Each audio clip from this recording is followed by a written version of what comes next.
Hi ha dues idees que sintetitzen el pensament de Ramon Llull: moviment i interrelació.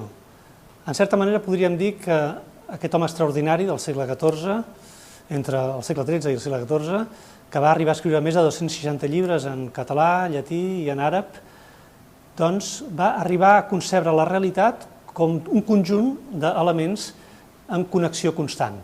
Per ell, el principi d'aquesta realitat era Déu. Però què era Déu per Ramon Llull? Un principi de relació entre Déu i els homes, entre els homes i els diversos elements de la creació, els diferents nivells o estadis de l'existència, les pedres, els àngels, les plantes, els metalls. Per poder explicar les relacions i les complexes relacions d'aquest pensament extraordinari, ens trobem al Centre de Cultura Contemporània de Barcelona, que ha preparat una exposició amb el títol La màquina de pensar, Ramon Llull i l'Ars Combinatòria. Per què l'Ars Combinatòria? L'Ars Combinatòria és el llenguatge que aplega justament el sistema, el mètode que ens fa entendre com s'interrelacionen tots aquests elements de la realitat. A la meva dreta tenim el primer dels volums de les obres completes de Ramon Llull en llatí, que es van publicar l'any 1724 a Alemanya. Per què Alemanya? L'holisme havia esdevingut d'alguna manera a Europa, arreu, una gran moda, amb els seus detractors també, amb els seus crítics, però el pensament de Ramon Llull va interessar matemàtics, científics, teòlegs, filòsofs, com no podia ser d'una altra manera.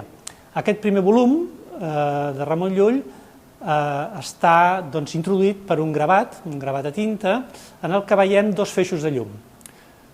Simbòlicament podríem dir que és la llum de la gràcia i la llum de la raó.